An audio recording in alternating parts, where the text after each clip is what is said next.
Good morning, everybody. My name is Mary Shkoury, and I am with Elder Abuse Prevention Ontario. And I'm very excited to take you through this morning some prevention and awareness in understanding, addressing on financial abuse, and hopefully provide some awareness and as well some safety tips, good practice tips that we can use every day to keep ourselves and our finances safe. I'd always like to begin by our land acknowledgement. We acknowledge that we gather on the traditional territory of a number of First Nations, and we acknowledge their stewardship of this land throughout the ages.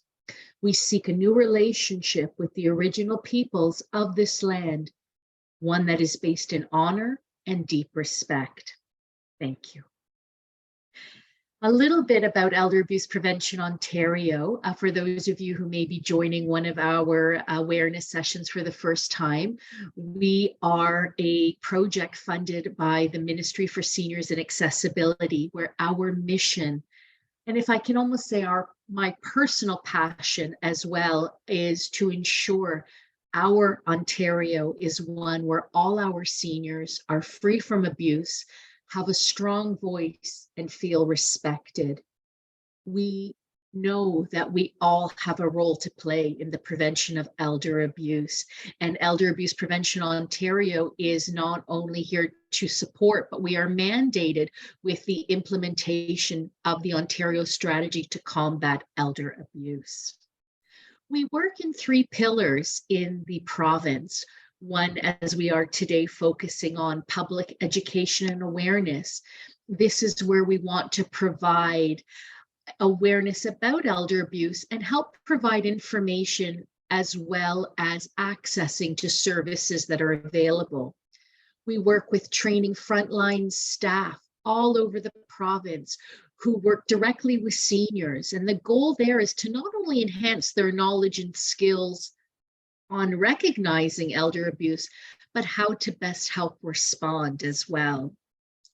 And working with coordinating community services across the province, because we know together by building partnerships and promoting information and sharing, we are a stronger province together. So let's begin by first understanding what is the definition of elder abuse.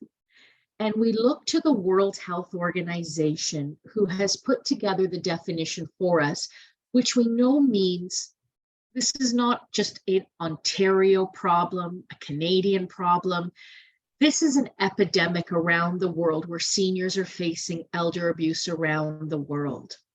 And elder abuse, as defined by the World Health Organization, is a single or a repeated act, or a lack of an appropriate action occurring within any relationship where there is an expectation of trust, and that trust causes harm or distress to an older person.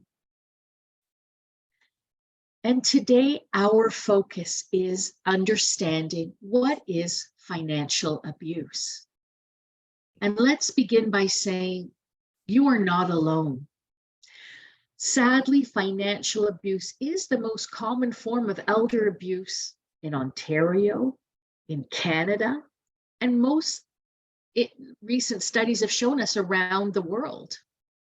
What we want to do today is talk about some easy, practical steps to help you protect your finances, your property, and your money.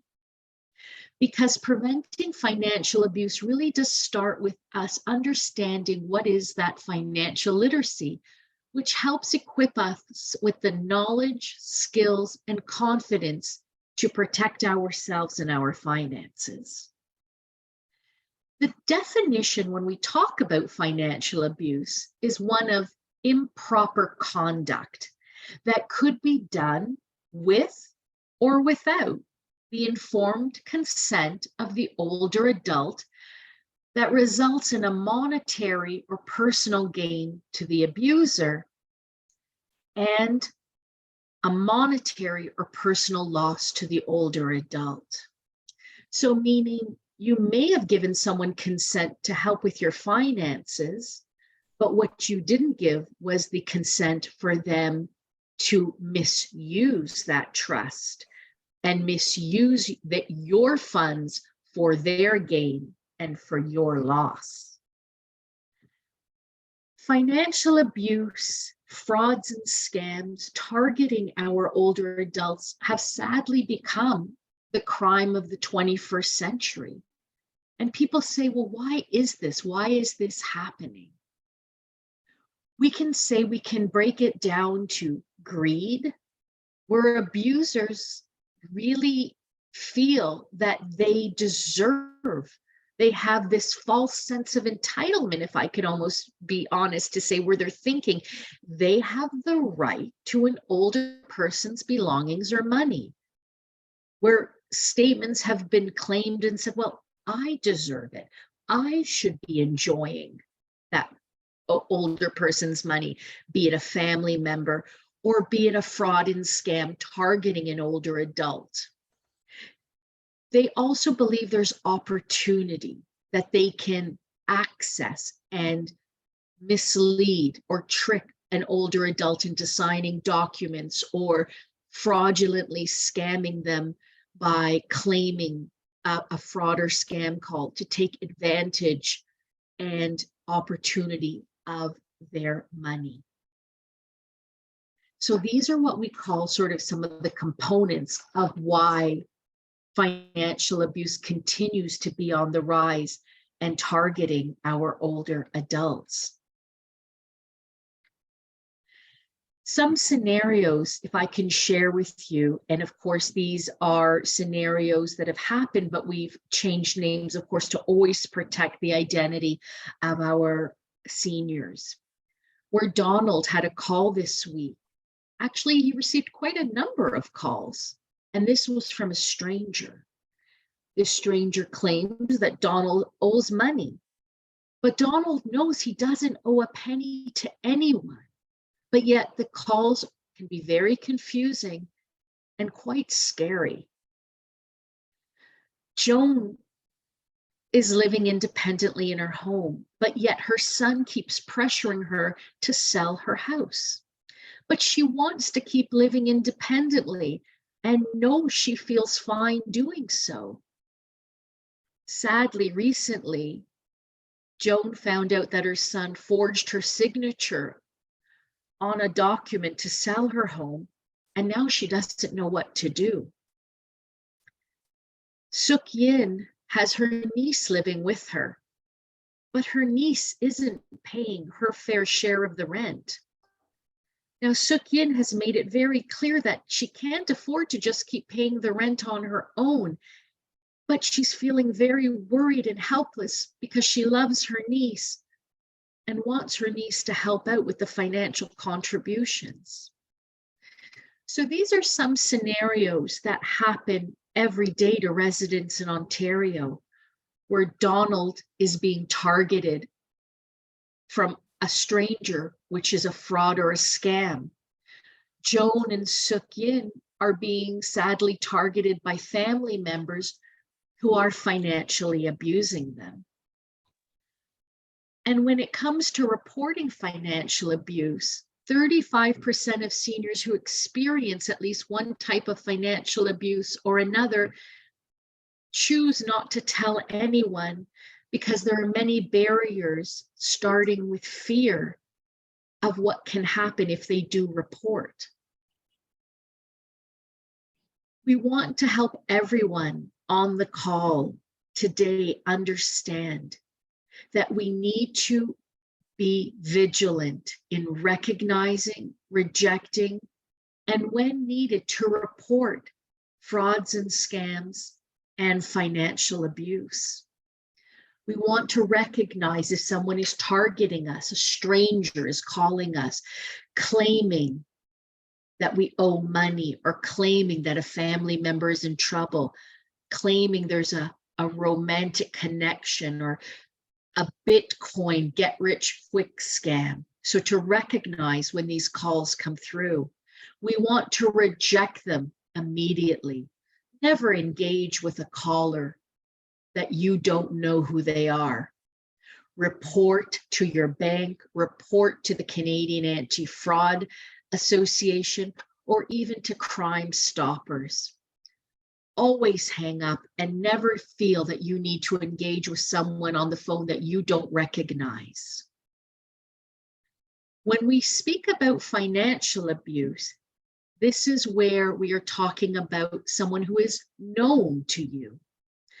A financial abuse situation will happen when someone is trusted by the older adult. These sometimes situations come across where the abuser is a person who may be the most supportive family member because they are typically someone who holds a position of trust with the opportunity to know the older adult's physical and mental vulnerabilities.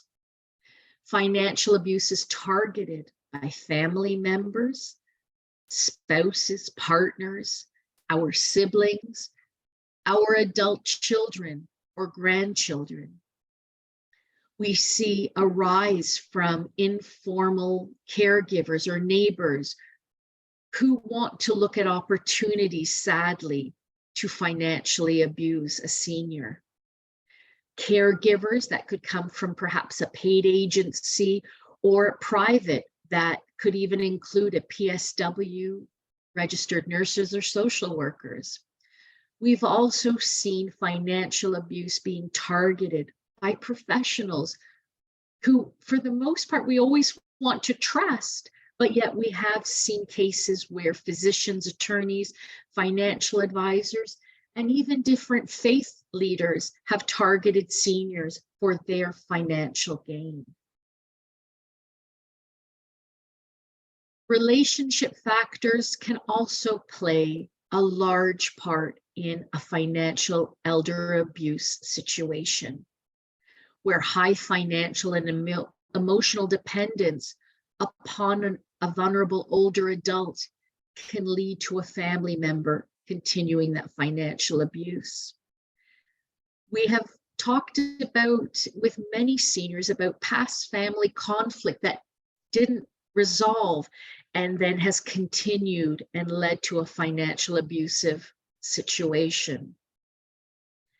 When there's an inability sometimes to establish or maintain positive relationships within the family, or there's a lack of that social support, these are some of the relationship risk factors within a family dynamic that can lead to elder abuse with financial abuse. So what we want to do is know the signs to help prevent elder abuse, because by knowing the warning signs of some of the abusive behavior, we can best protect ourselves, a family member or a friend, an older adult who we are concerned about. Some of the signs we want to talk about today are looking at if there's been any fraudulent signatures on financial important documents, if bills have gone unpaid, if somebody is misusing a power of attorney that we've entrusted them with. Has somebody made a sudden change in our spending habits, in our wills, or any other types of financial documents or deeds to our home?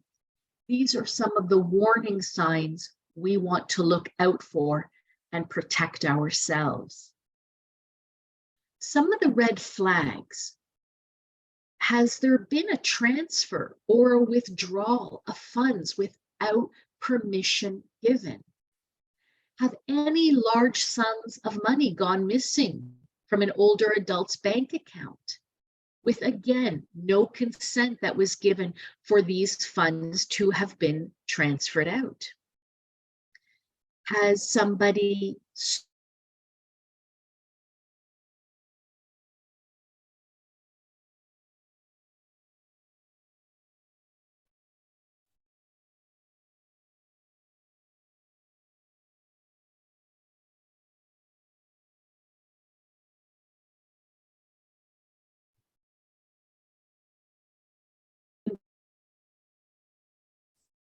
into Mary? signing any type of documents, any type of documents that you may have been pressured to sign without understanding them,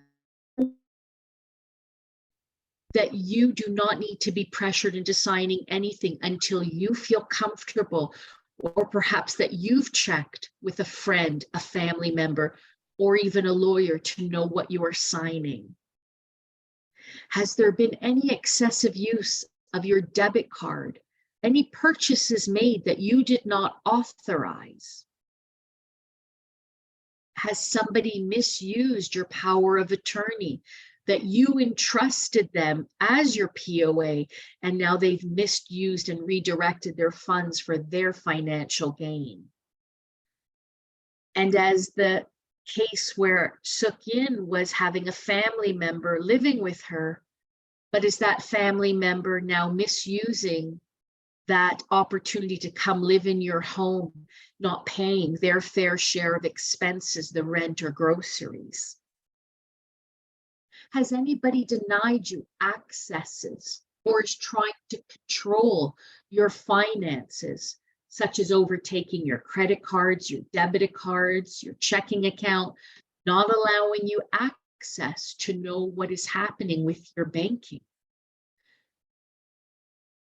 Has an older adult ever appeared in debt and doesn't understand how could this have happened? Where did this happen?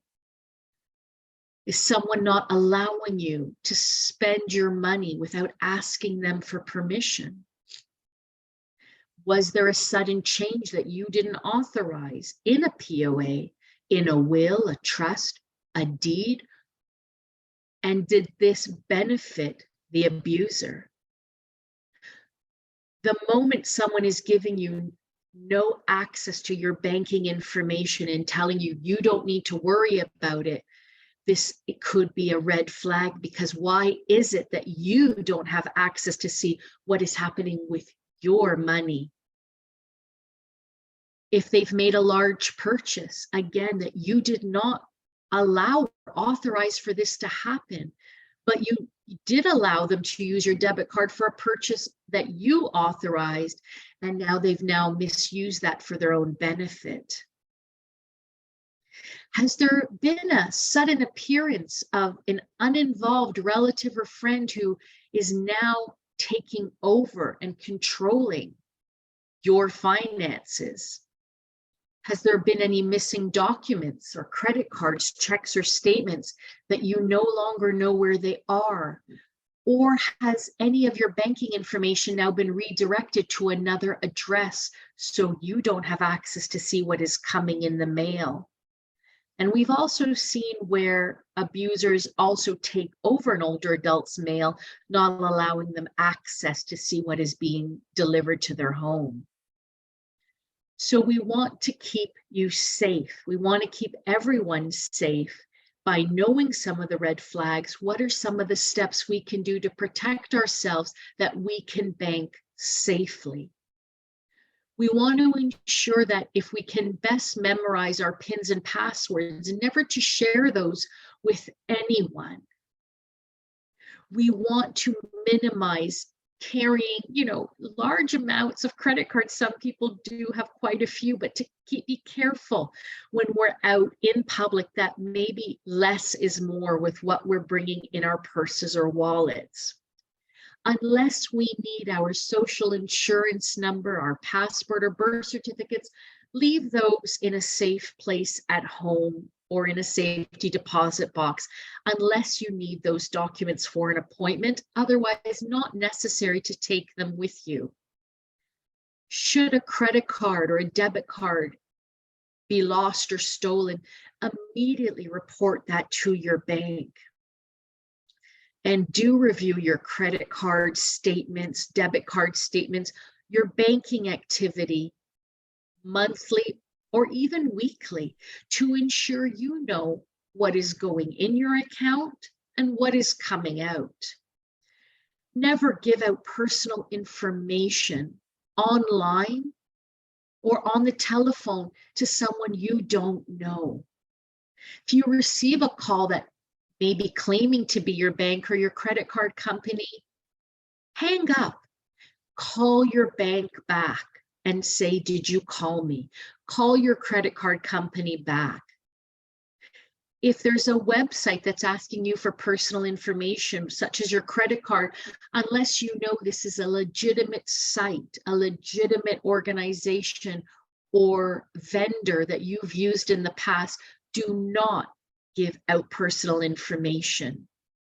If there's any type of unsolicited email, again, from the bank or the government, Canada Post, Amazon, Netflix, to name a few of some of the large corporations that people use to send scam emails, delete them.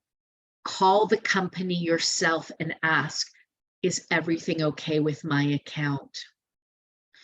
Keep an eye on your wallets and purses when you're out in public spaces to ensure nobody has the opportunity to take those away from you. Don't let them out of your sight. And even when you're making a purchase, to ensure that debit card or credit card is with you. These are just some tips that we want to ensure when we're out or when we're online, that we're keeping ourselves safe with our banking information.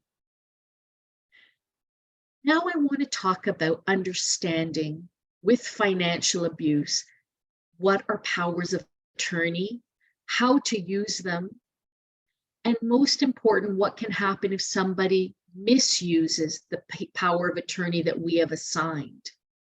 So first, in understanding, in Ontario, a power of attorney is a legal document. And this can be used to give one or more people that we choose the authority to manage our money, our property, and also our healthcare decisions. And our healthcare decisions come into effect if we lose the ability to do so for ourselves. So a power of attorney will fall into two main categories. So we have a power of attorney that covers our, and one that is just as equally important that covers our health and our personal care. So this is very important that we review the conditions of the power of attorney agreements and that we ensure that who we assign as our POA is there to meet the needs and wishes of our request.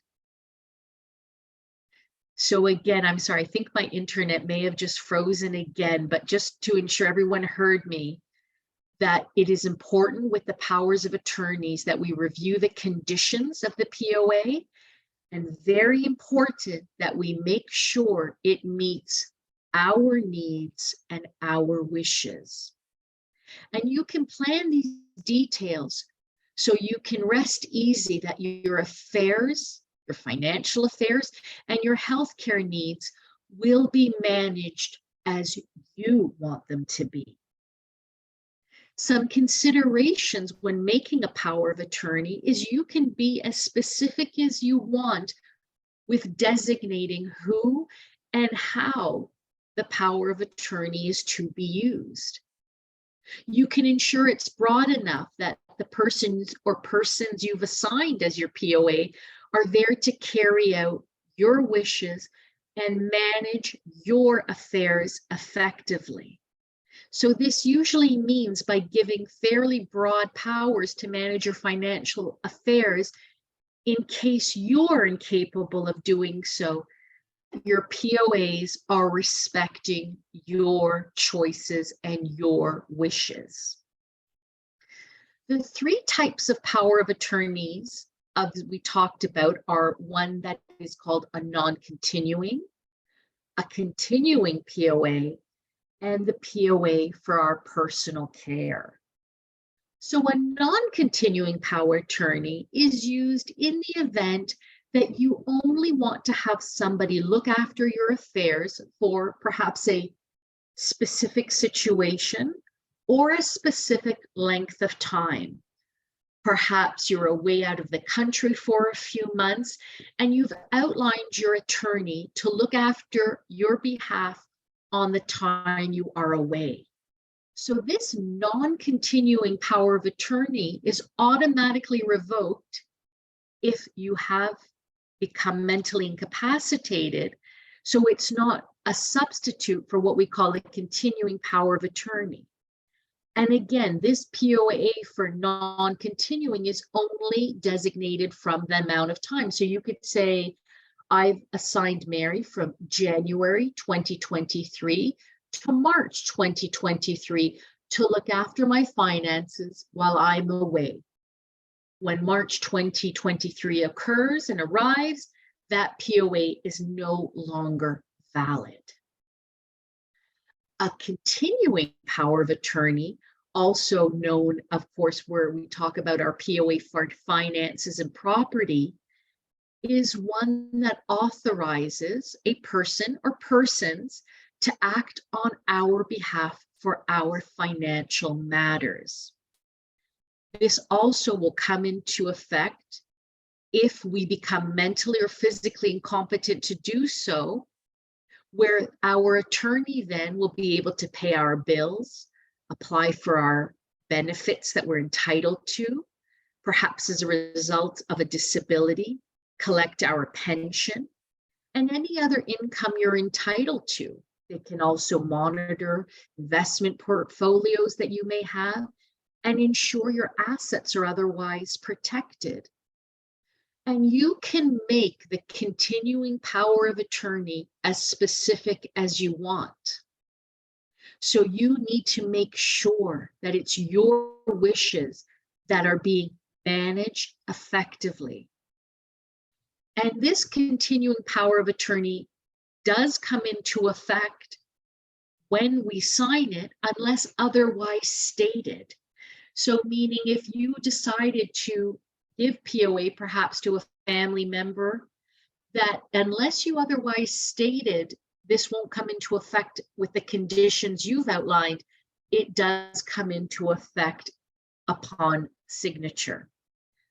The power of attorney for personal care only comes into effect should you become unable to make decisions for yourself, meaning you are incapacitated to do so.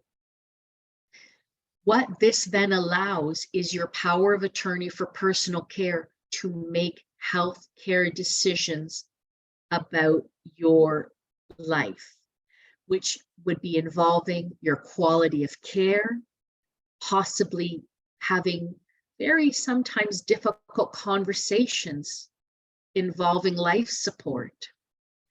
This power of attorney really needs to be someone who you've assigned, who is prepared to handle the emotional toll and some very heavy responsibilities that may be involved with your personal care. This could also involve the decision about your medical treatments or an admission into a long-term care home or retirement home. And a healthcare professional first must determine that you are incapable of making decisions before the POA of personal care can act on your behalf.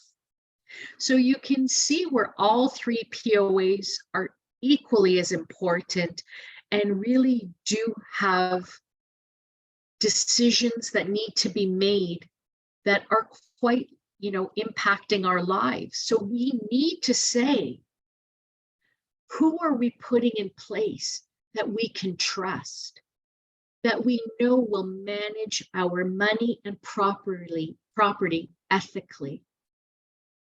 We want to say, is this someone that will have the experience and the maturity to be able to handle these responsibilities? And ask them, are you willing? Are you available to act as my attorney? We want to make sure they're reliable, that we can trust them, because we are putting so much responsibility in appointing them as our POA. And so some of these questions that we've just posed, we want to say, if we've answered no to any of the above, of someone who may have thought of, we may want to look at considering someone else to be our POA. Safeguards that we may look at is using a lawyer when putting our powers of attorney together to help ensure that we are covering all aspects of our wishes, and that a lawyer is there to draw that out for us and guide us. We want to be the one to initiate the power of attorney as we choose and who we appoint. And we also want to know that we can change or cancel an old power of attorney at any time if for any reason we are not happy with who we originally chose, or the person we've chosen maybe no longer wants to be our POA, or for whatever reason we feel they are misusing that POA for finances. We can cancel that power of attorney and appoint a new one at any time. We have the right and choice to do that. Because if we see any misuses happening, where a POA is taking actions that is benefiting themselves and leaving us in financial debt, we want to terminate that use of their POA immediately, because that's not what it was intended for. It was intended to work with us and help us, and not for them to misuse it for our financial loss and their financial gain.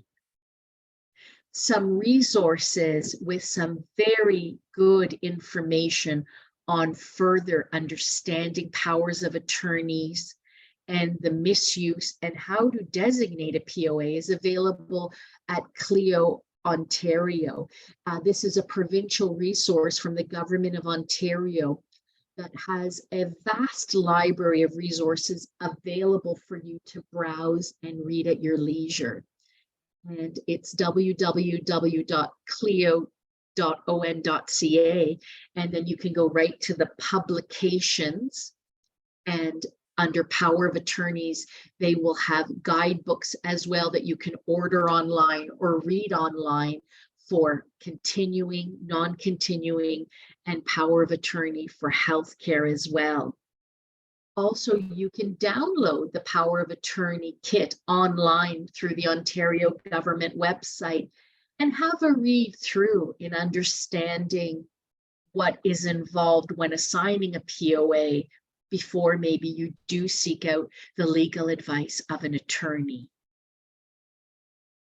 If you're ever concerned about someone in your family, a friend, a loved one, even a neighbor that may be a victim of elder abuse with financial abuse, it's okay to start a conversation by asking them, has anyone ever asked you to sign any type of documents that maybe you didn't understand or that you didn't feel comfortable with signing?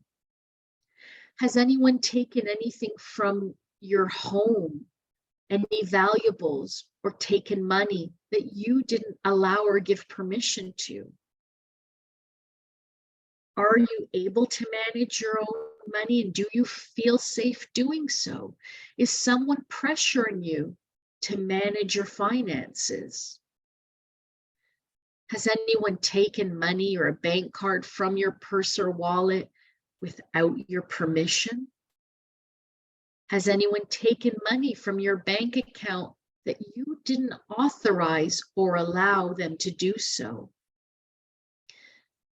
Has somebody pressured you to change your POA? Has someone pressured you to change your will? Someone pressuring you to sell your home or sell any of your valuables? Has someone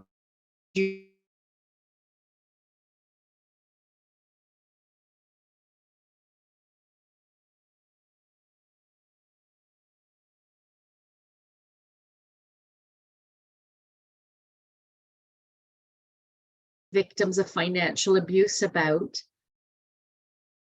and helping them understand that they are not alone, that there is resources and safety measures that they can put in place to help them safeguard their finances and their property. So these are just some opening questions to begin in developing a trusted relationship, to letting an older adult know you're worried, you're concerned about them, and you're there to listen and help because resources are there for them. By looking at putting in some prevention tips, we want to be able to all plan for a future where we're communicating our wishes. And it's always a good time to plan ahead while we are independent and mentally capable of making decisions for what we want. We want to establish a power of attorney or a living will and advanced care planning early when we decide what we want to happen for our healthcare decisions and our property. We want to think carefully before making any changes to our living situation. We want to ensure that before maybe moving in with family or friends who want to move in with us, that there has been promises of helping to take care of us, that these are decisions we want to make on what we decide, that not being pressured by someone telling us to sell our home or a family member saying, I'm going to come live with you. We have to always advocate for our rights. If we're not satisfied with care services we're receiving, that we have the right to advocate and make decisions best suiting our needs. This way, by educating ourselves about our rights and knowing the signs of elder abuse and financial abuse, we can preventively put measures in place to protect ourselves.